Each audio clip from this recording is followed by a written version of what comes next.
Jaguar Wright is blowing the lid off what 50 Cent allegedly removed from the Diddy documentary, and she says Netflix didn't show the darkest parts. She's exposing missing footage, calling out powerful names, and revealing what she claims is 50's true agenda.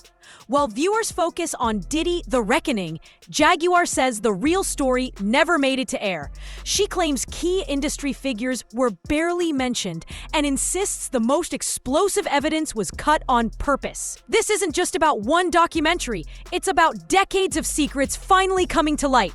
And according to Jaguar, some very powerful people are scared of what's coming next. Look at what happened from that. See, and this is why this documentary is I'm not calling it a documentary. I'm calling it a mockumentary. That's what I call it. That's Spinal Tap. I call it a mockumentary. I feel like this whole thing is mocking me. That's how I feel.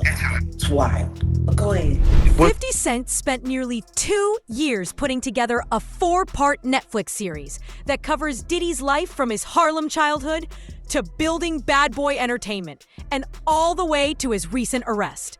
The documentary is packed with unseen footage of Diddy talking to his lawyers just before his arrest, interviews with his closest associates, and even chats with jurors from his trial. That's the kind of access fans rarely get, and it's about to expose secrets no one expected. It don't even sound, I want to put her on blast because she was telling me, she was saying to me that what I was asking for was crazy and they wasn't spending money like that. I'm talking about you got footage, you got clothing, I was doing footage, I had pictures, all the stuff that I had, you could figure out a way to pay a brother and stuff like that. And then I was telling her about some prices that I've already received and I had the invoices to show it. And then she was calling me like I was lying. I'm like, yo, who do you think you talking to? Some major voices never made it into the final cut. Gene Deal, Diddy's former bodyguard, was removed after clashing with director Alex Stapleton over pay and creative control. Then there's Jaguar Wright. Her footage was reportedly considered too controversial for Netflix. Let that sink in. Too controversial for a documentary about someone convicted on serious charges. Jaguar didn't stay quiet. She called the project a mockumentary, saying it insults viewers' intelligence. According to her, nearly 80% of the information shown is stuff she's already shared publicly for years. She even said, "This feels like it's mocking me." And this isn't about hurt feelings. She claims key truths were removed to protect certain people. That's where things start to feel very suspicious. Yeah, he was there for so much of it. Because right after the diddler beat the crap out of Steve Stout, the Jigga Man poked up Rivera. Not long after that. All of this stuff happened around the same time. Why do you think Jay-Z wasn't involved in none of this? Well, I mean, he was involved in a lot of it. You mean, why wasn't he mentioned? Yeah, mentioned in the documentary at all. I mean, there was a lot of people that weren't mentioned. Matter of fact, not too many people in the industry were mentioned who were there and present. Isn't that cute? Very true. They found a way to tell that story while they kept everybody else clean. Jaguar points out something shocking. Some of the biggest industry names barely appear in the documentary. Jay-Z is mentioned maybe once or twice. Stevie J, Diddy's longtime producer, is almost completely erased, even though he lived at Diddy's Star Island house during critical events. Clive Davis, who owned 51% of Bad Boy Records, gets only about 35 seconds in a 4-part series. Fans are stunned, asking why so many key players were left out, and what secrets might still be hidden behind the scenes. The worst celebrity that you've been around is the most full of sin. I know no sin is greater, but just was damn, this Clive Davis, devil incarnate. Clive Davis, he Janis Joplin, he blackmailed Betty Wright so she wouldn't tell anybody that he Janis Joplin. He killed Whitney Houston. When someone asked Jaguar about the worst celebrity she's ever been around, she didn't hesitate. She pointed straight at Clive Davis, calling him the devil incarnate. She claimed he was linked to multiple industry deaths, including Janis Joplin and Whitney Houston. Whether it's true or not, it's shocking that a man with that much power barely appears in a documentary about accountability. Jaguar says it's because exposing Clive Davis would mean revealing the entire power structure behind Bad Boy, and some people don't want that out in the open. She was particularly troubled when talking about Kim Porter. Interesting to watch, you don't think? Kalima's testimony? She was probably the most pitiful witness they brought up to speak about all of this in the entire thing. Kalima? Wait, why you say that? She was emotional. She was Emotional? That's what you call it? that's what I'm trying to call it. Capricorn Clark was emotional. I'll give her emotional. I'm sitting there looking at someone, in my opinion, who appears to be struggling with a substance issue, trying not to fall apart on camera. Meanwhile, nobody paying attention to the fact that she's sitting there afraid to really say anything at all because she's in the middle of a custody battle. Jaguar believes Kim Porter wasn't properly represented in the documentary. Kim, the mother of Diddy's children, passed away under mysterious circumstances in 2018, and many expected her story to be front and center. Instead, her story was told by others, including Kina Harper, one of Diddy's former artists. Fans say the film missed a real chance to show Kim for who she really was, and letting others speak for her has sparked controversy and debate online. As far as them, how they portrayed Kim Porter with this Reckoning documentary. They didn't portray her at all. Yeah, they didn't. That's the thing. They didn't portray her at all. She was spoken for by Kalima. That was interesting to watch, you don't think? Jaguar called Kina Harper's interview pitiful, not because she lied, but because she was holding back. She was fighting for custody of her kids, and speaking freely could hurt her case.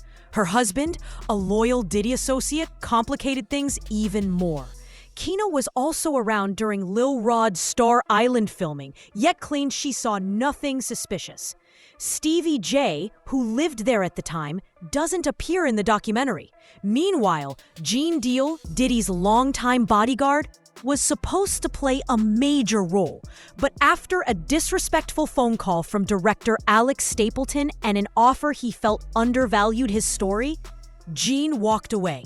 The documentary lost a key voice in the process. Remember, they left a whole lot of key things out. If they was going to do something and they're going to say in the reckoning of Sean Combs, the reckoning, or Diddy, the reckoning and stuff like that, it should have been a lot of people that we lost because of him. You know what I'm saying? It wasn't only Big, it wasn't only Tupac, you understand? For the atmosphere that he put those kids in, you got a guy named Anthony Wolf Jones, who was from Bad Boy, from its conception as doing security and being one of the financiers of Puff having to have some money to keep Big and Craig Mack around. Gene pointed out that the documentary failed to cover tragedies like the death of Anthony Wolf Jones, Diddy's former bodyguard and close friend.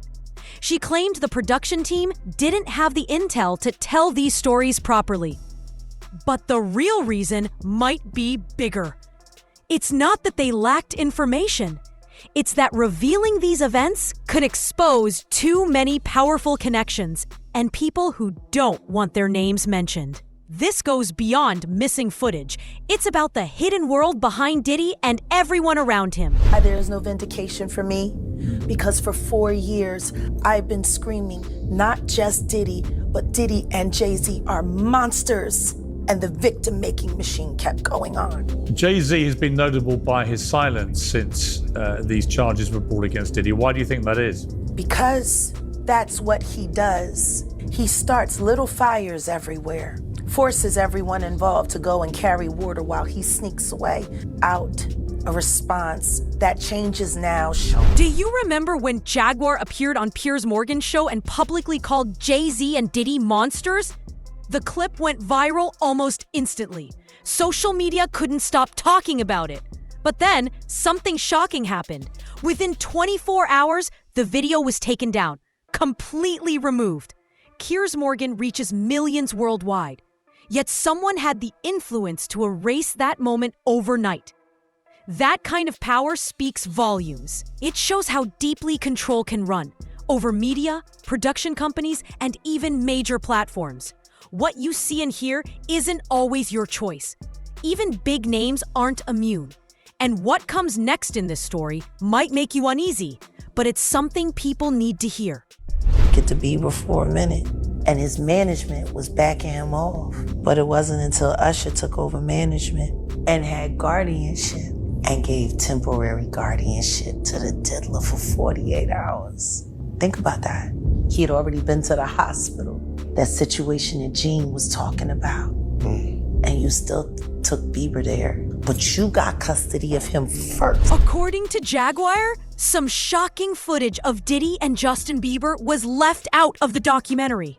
She says Diddy had tried for years to get close to Bieber, but his management blocked him. Then Usher, who had a complicated history with Diddy, reportedly handed Diddy temporary guardianship of Bieber for 48 hours after Bieber had already been hospitalized. Jaguar asks, does this sound like someone protecting a teen? The footage was allegedly removed, possibly to protect big names like Usher and Bieber. Jaguar also doubts that 50 Cent made the documentary purely for the right reasons. Jaguar says 50 Cent isn't targeting Diddy to help victims or reveal the truth. She thinks he wants Diddy and Jay-Z out of his way so he can run hip-hop himself. In her words, he's not seeking change, just control. After 20 years of feuds, trolling, and jokes at Diddy's expense, suddenly he's preaching accountability? Jaguar isn't buying it. She even threatened to expose 50 Cent over alleged toxic waste dumping at Millennium Studios in Shreveport. Claiming she has proof, her warning was clear: do right by Shreveport or your own secrets could surface. Jaguar has openly criticized Diddy's behavior for years, never sugarcoating a thing. She called out his parties, the cameras in his homes, and rumors about Cassie being asked to hire male escorts. Fans dismissed her as clout-chasing or a bitter ex-artist. But now that Diddy's been convicted, everyone pretends they didn't know. Jaguar said it herself. Everybody knew, freak-offs. She warns the industry picks and chooses who falls and when. And now she's signaling Jay-Z could be next. Fans are left wondering, who will be exposed after Diddy? Jaguar isn't holding back anymore. She says she's ready to drop more names, footage, and evidence that Netflix left out. She's done letting powerful people shield each other while victims are ignored. And her decision to speak up could inspire others to do the same. The Netflix documentary may be #1 on charts, but Jaguar warns it's only the surface. Key figures like Jay-Z were barely mentioned. Justin Bieber footage was allegedly cut. And Clive Davis got almost no screen time. She also claims 50 Cent may have his own agenda, separate from helping victims.